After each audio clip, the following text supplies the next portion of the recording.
Joe, our media tells us that Israel has almost no influence in Washington. That all of the money they spent, $100 million in just the last election cycle, the fact that they've given to 94% of Congress, they've given $337 million to Donald Trump, lifetime #1 donor to Joe Biden, Chuck Schumer, Hakeem Jeffries, Mike Johnson. But we're told all of that money is just for patty cakes.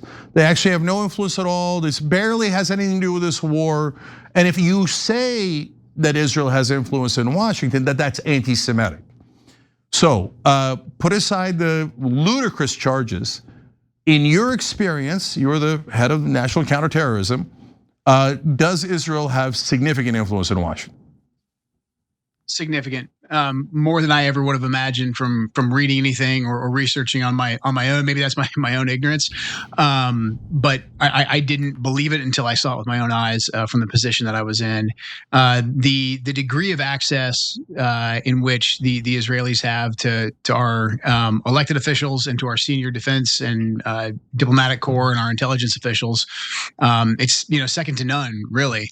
And then in terms of how much capture they have of the mainstream media, and then obviously both houses of the Senate and the Congress, it gives them a pretty unique ability. And I think a lot of this is financial that you laid out, and I think is very well documented. But I don't think people understood, or at least I didn't understand, just like how long a lot of these relationships go back. And then also there's just a degree of comfort that we have with the Israelis, because the Israelis are very effective at what they do.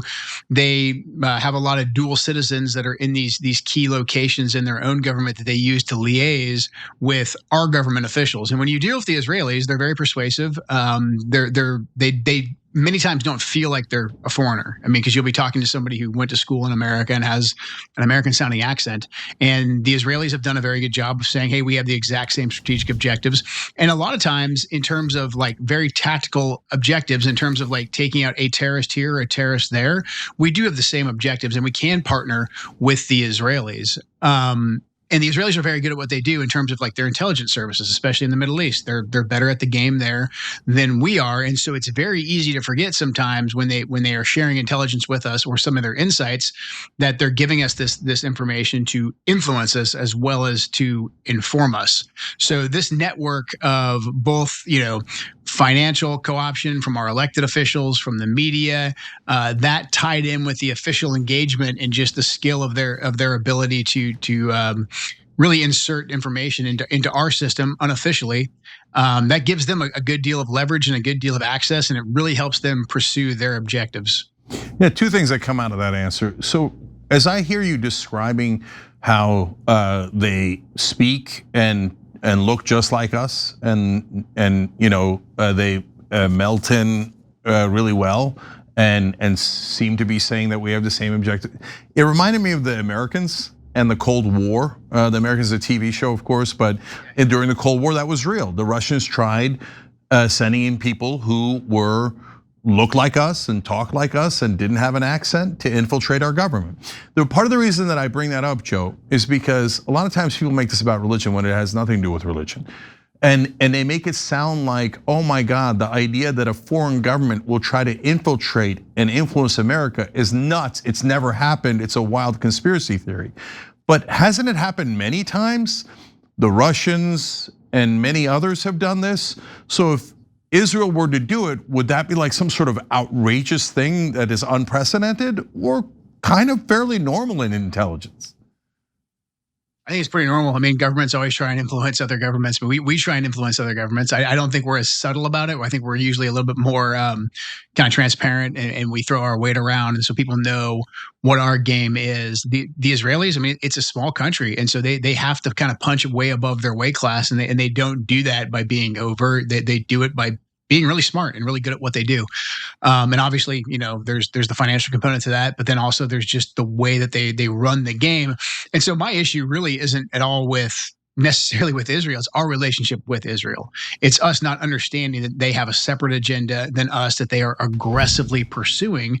And we're allowing them to aggressively pursue their agenda that in some cases might be the same as our agenda, but especially in terms of big strategic picture, it's actually not in line with what we want to do. And as a matter of fact, I mentioned this in my resignation letter.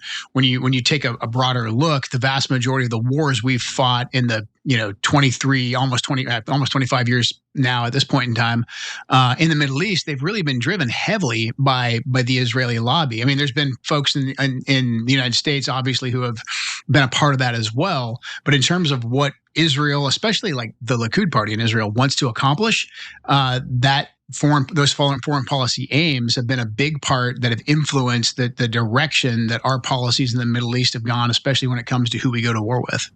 Yeah. So look, Washington's a funny place because if you say big pharma has enormous influence over politicians, people will generally agree. Of course, big pharma didn't give all that money to not influence the politicians, and that's why we can't negotiate drug prices. If you say about big oil, well, they're getting $35 billion in subsidies every year for reasons no one can explain, other than the money that they give to politicians, right? And everybody accepts that and thinks it's logical. When you get to Israel, they go, no, you're anti-Semitic. Wait, so Israel's the one lobby that is feckless and useless? They give hundreds of millions of dollars, but they're so unsavvy, they don't affect any politicians or anyone in intelligence or anyone in our government. That seems preposterous. Yeah, they should take some more credit because they're really good at what they do. Yeah. But you're right. I mean, because that's what you hear. You automatically hear anti-Semitic. And I think for a very long time, I mean, a lot of people were like, I don't want to be called that. It's like being called racist or whatever. So people don't want to be called that. They freak out and they automatically move away from it.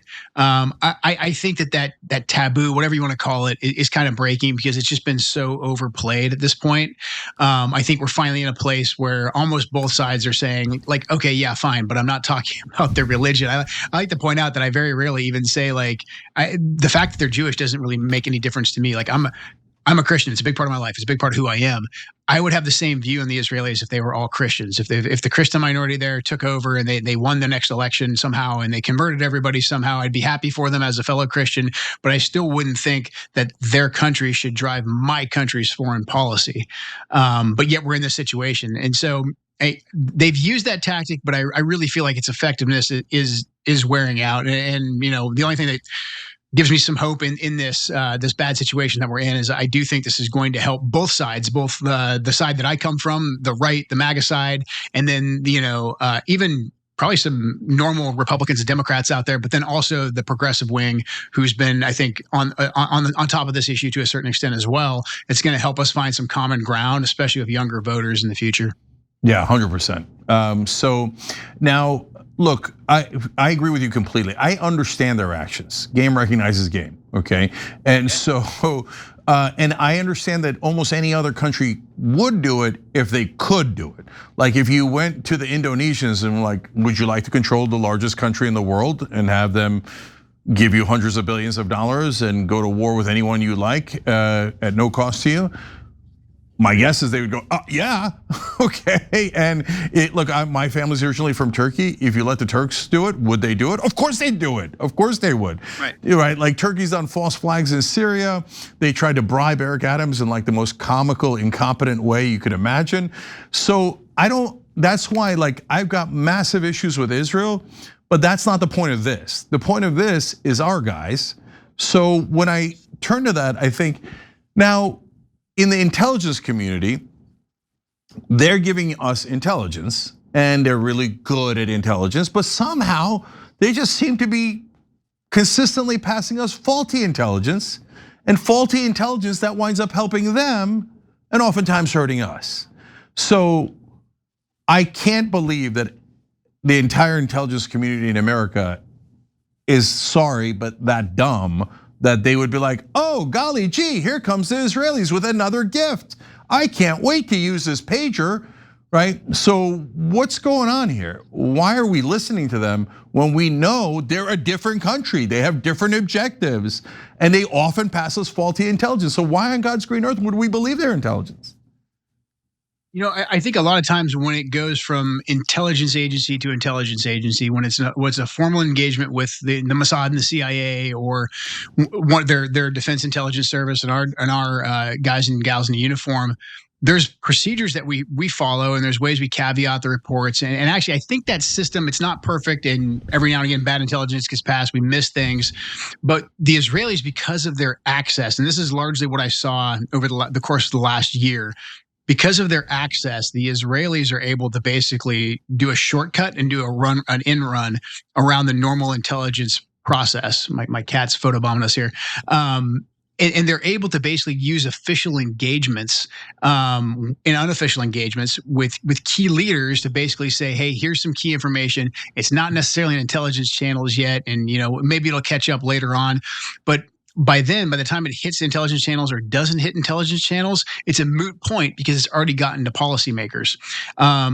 And a big problem I think that we've had with the intelligence community lying about things like Russiagate, COVID origins, et cetera, is that the intelligence community has lost a good deal of credibility. So when we're having a debate and we actually have all 18 intelligence agencies in the US government in line saying the Iranians are not actually developing a nuclear weapon, none of us agree. All of us agree that that is not happening. The Israelis are able to plant that seed through official engagements, unofficial engagements with key elected officials and key appointed officials. That basically, the intelligence community has already kind of besmirched its name in a way. So it's like, okay, well, I got this directly from the Israelis. So actually, I believe that more than I believe necessarily the IC. So the IC has some credibility issues, I think, to work on. But again, the Israelis, because of their access and because of how they play the game and because of how we react to them, they are able to do an in run on that process. So did you say 18 different intelligence agencies concluded that Iran could not have a nuke? We concluded that they were not. So intent and capability. So the Iranians, under the former supreme leader, they had a fatwa, religious decree that basically said we were not going to make a nuclear weapon. And this was very pragmatic. And the Iranians' calculus was well known. They knew if they said, hey, we take all of our enrichment, take all of our potential materials for making a nuclear weapon, that they would meet the same fate as Gaddafi in Libya. They knew that if they tried to clandestinely make a nuclear weapon, or they were even tried to bluff that they had a nuclear weapon, they could end up like Saddam. So the Iranian position basically was like, hey, we want to have the components, the enrichment capability for a bomb, but we're not actually going to make one. We're going to have a religious decree that prohibits that. And that was well known. I mean, Deanna Gabbard testified to that in 25. She just confirmed it a couple of days, I think last week in her open hearing. So this was a consensus, and even the enriched uranium that they had, they were still months, if not years, away from actually being able to make a bomb. And again, they never had the intent to make the nuclear weapon. So basically, this is how the Israelis used their influence network. They knew that basically because President Trump had said Iran cannot have a nuclear weapon, former supreme leader said we don't want a nuclear weapon. That gives them the ability to get to the negotiating table. This was a strategic threat to the Israelis. So they came in, they used their influence network to say, actually, the U.S. policy isn't no nuclear weapon, it's no enrichment. And they took a quote by Mike Pompeo in 2018, and basically by using multiple engagements over a period of time, and then also having it echoed in the news media that they knew President Trump was consuming, they kind of moved the red line. They moved the red line from no nuclear weapon to no enrichment, which was basically a non-starter for the Iranians. I think there was still a potential for a deal because Steve Witkoff and others understood this, and they were kind of working out the details of what acceptable enrichment could be. Could there be monitoring, these types of details? And that's why you saw the Israelis, both with the 12-day war and this current iteration that we're in, sprint towards war and make us react to it. Yeah. So, by the way, the Israeli propaganda goes like this: the Hamas put it in their charter that they're going to destroy Israel, and whatever they say, whatever these Muslim fundamentalists say, they mean it. Oh, well, good news: the Iranian Ayatollah put it in as fatwa, the most important thing you could put it in, that they'll have no nukes. Oh, you can't trust them. Don't believe anything in their documents. Right. Which one is it? Okay, so that's clear. But I want to go on to something that's more challenging. Look, Joe, as I look at this, I think it's hard to believe that everyone in the government is saying the threat is not imminent and their intelligence is crap and they're trying to deceive us. But somehow the only thing that gets to Trump is the Israelis are gods, they're awesome, and we should do everything they say. So, why doesn't the head of the CIA, why doesn't the head of DNI, why doesn't anybody go to the president and go, sir, I don't know if you know this, but the Israelis lie to us all the time, and that you shouldn't just take their word for it. Is there no patriots left in the CIA or anywhere in our intelligence? I think especially in terms of how this last iteration, post Midnight Hammer up till when this war started, the decisions around Iran were made by a very, very, very small group, and dissenting voices were pushed out from those decisions that were made. In the lead up to the 12-day war and Midnight Hammer, there was a really robust debate that took place throughout the course of about a month, probably even more than that, where we kind of looked at all options. How do we prevent this? And so then the battle lines were kind of drawn internally of who supported this, who was incredibly skeptical of the Israelis, who was, very sympathetic to the Israelis. And then once Midnight Hammer happened, those discussions got narrower and narrower, and the dissenting voices, the skeptics, were really kept from being able to voice their concerns to the president, which I think did a disservice to the president, because the president wasn't getting a broad swath of opinions, and especially courses of action on like how bad things could get if we continue to escalate and if we let the Israelis take the driver's seat. Every time you ring the bell below, an angel gets his wings. Totally not true, but it does keep you updated on our live shows.